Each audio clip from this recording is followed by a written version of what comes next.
দোকানের, হ্যাঁ আমরা দেখতে পাচ্ছি কিছু পুলিশকে সামনের দিকে এগোতে, ঊর্ধ্বতন কোনো কর্মকর্তা নির্দেশনা পেয়ে পুলিশরা সামনে এগোবার চেষ্টা করছে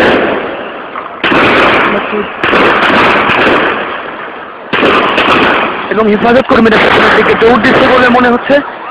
এখানে ঊর্ধ্বতন পুলিশ কর্মকর্তার নির্দেশনাতে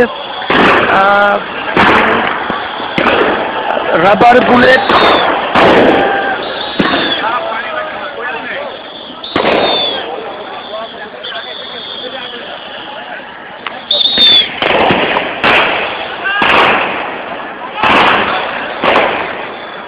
উপর্যুপুরে rubber bullet, police rubber bullet এবং সাউন্ড গ্রেনেড ছুটছে এবং অবস্থা দেখে মনে হচ্ছে এখানে কিছু বুলেটও ব্যবহার করা হচ্ছে।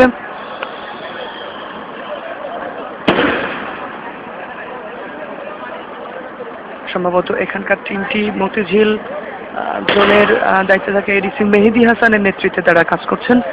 মেহেদি হাসান অফিসে বসে আছেন বলে জানিয়েছেন স্থানীয় এখানে উপস্থিত কিছু পুলিশ কর্মকর্তা, যারা মেহেদি হাসানকে দোষারোপ করছেন যে তাদেরকে এখানে রেখে সে নিরাপদে অফিসের ভেতরে বসে আছে।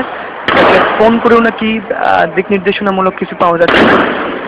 এখানে অবস্থানরত শত শত পুলিশ কর্মকর্তা আমরা রাতের অন্ধকারে আলোতে যেটা ধরা পড়ছে না, আমরা এই অংশটাতে ক্যামেরার সামনের অংশটাতে এখানে 500-র মতো পুলিশ সদস্য এবং এই পাশে প্রায় 50-60 জন পুলিশ সদস্য উপস্থিত রয়েছেন।